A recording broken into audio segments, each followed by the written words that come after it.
Welcome back. I'm the Watch King. I'm going to do a fully honest review of the Omega Moonswatch. This is completely non-biased. This is my watch that I bought. We're going to go over the numbers, everything about this watch, the good, the bad, everything that I think you should watch before buying this watch. I think you should know about all this information. So without further ado, let's hop straight into it. Hopping straight into it, this is the watch in question. There are many different emotions that I've gone through since buying this watch. And I think I should tell you, don't want to make this a long review, so I'm going to talk quickly, a lot of information coming out. But I first want to get into the positives, because there are positives. And when you wear this for a week straight, don't recommend it, especially if you have a collection. I don't know, it just doesn't feel like an everyday piece. But when wearing it every day, you definitely get that feel that you're wearing a Speedmaster. It is a Speedmaster. The mold is unreal. The lugs, the feel of it. I'm not talking the weight, I'm just talking the feel of the case itself is just fantastic. They did an excellent job on that. Kudos to Swatch for doing that. Another thing is the color is absolutely fantastic. I love the tachometer, love the dot over 90, just fantastic. Subtle nod to collectors. I just love it. Absolutely love the style, the look, and the feel on the wrist of the Speedmaster. It really feels like it. So let's first, jumping into price point, because this matters a lot. At the time of buying this, I bought this in Italy duty-free coming back to the States. So it was 225 euros and 41 cents, which at the time converts to $252.05 as of when I bought it. Suggested retail in the States is $270. And if you're not buying that in duty-free, there would be tax on top of that. So for around, I'm just going to do mine at $250. There are other options available.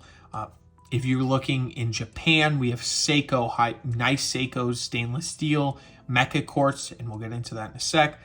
Or if we're looking in China, we can even do one better, a mechanical hand wind chronograph in the Siegel 1963.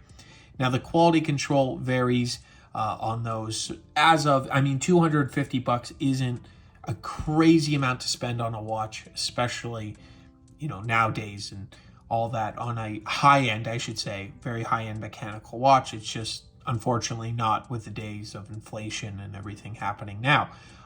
But for the price point, to get an Omega is very, very cool. Even if you look in the vintage realm, maybe you can get one beat up for around 500. Won't be a chronograph, but an Omega stainless steel, something like that. You won't get this look for anywhere near that. Old Speedmasters, new ones, they don't get under $4,000, $5,000, something like that. Maybe $3,000 if you can get lucky, depending on it. So when you're talking about such a price down, right? Such an easy way to get into it. It is a very fun watch. Some of the gripes I have with it, and this is the biggest gripe, and this is why it's not as flattery, this review, as I wanted it to be.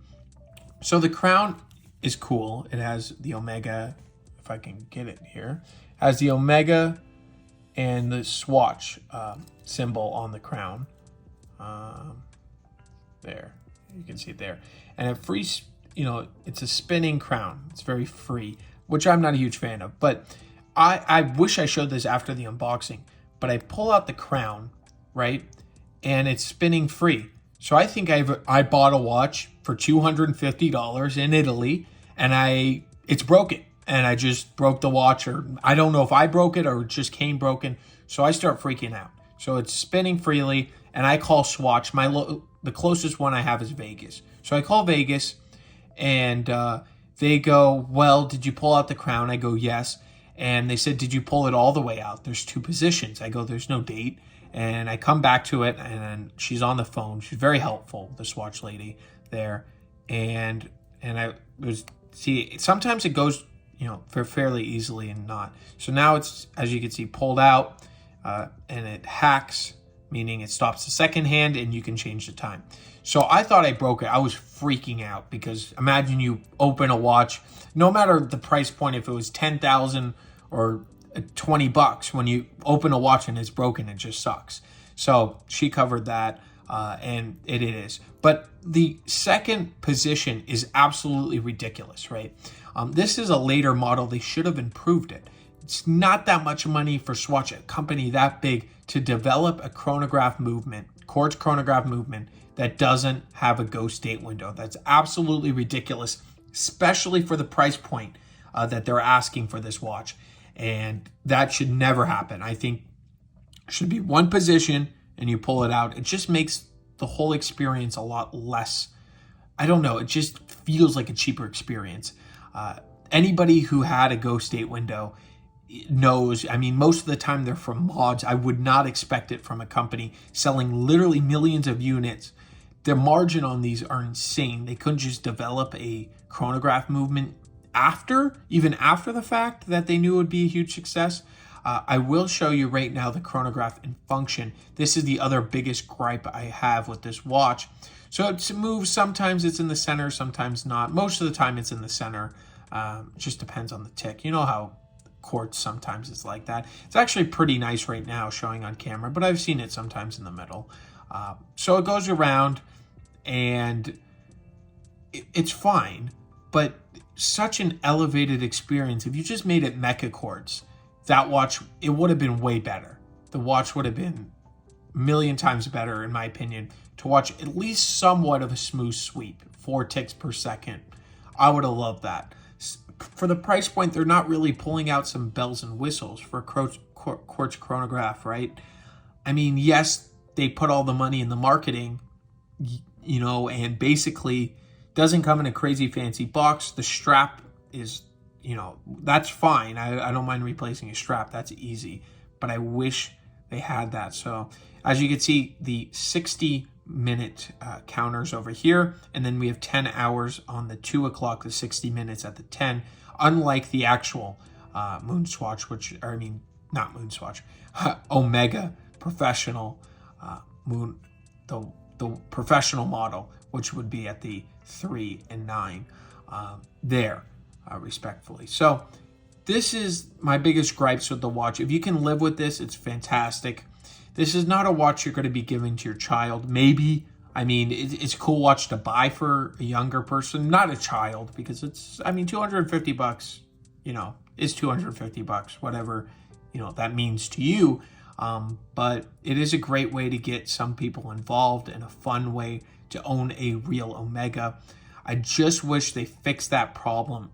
Bothers me a lot that does it. There's some Bolivas that cost nearly $2,000. I have my watchmaker, one of my watchmakers. He has a store and he sells Boliva. He's a carrier, and his model is the meteorite. So it's a real meteorite on the Boliva, which is pretty cool. And it's in the thousands of dollars, but it has a ghost date window. And I'm thinking, now Boliva's not as big as Swatch. Swatch could do this way easier, but still, you're going to sell a watch in the thousands of dollars and it's going to have a ghost date window. Just feels very cheap, doesn't feel very well thought out. And the whole thing of watches is you want to make them feel thought out. You want to make it feel like, you know, they're really trying. They're not just taking an off-the-shelf movement and popping it in a watch to make a buck. So that's my biggest gripes. I'll let you watch the reset because the reset's kind of cool. We stop it there and it goes to the 8. It goes around till where it is, and then we reset it. So it goes all the way back, everything, and it's a cool sweeping motion. If we stopped it over here, it would sweep all the way around. So very, very cool. I like that little aspect. They could have kept that and added some others. The glass, a lot of people like the glass, but you got to add a lot of polywatch to it to keep it perfect. I don't mind a little scuffs. It's fine. It is what it is. But let me know, in your opinion, do the cons weigh out the pros, or do the pros weigh out the cons? Do you have a Omega Swatch? I would love to know in the comments. If you do, what kind of color, what's the story behind it? And if not, if you're not buying one, I would love to know also. I mean, maybe some of the reasons I listed out. But for right now, this is staying in my collection, and I do like wearing it. I enjoy it. So I want to thank you all. If you're looking for other great value products in my watch store. Definitely check it out. The Watch King Official. There'll be a link down below, and I do vintage. So this is just a fun little experiment. If you like videos like this, definitely let me know also in the comments down below. I want to thank you, and I will catch you in the next one. Have a great day.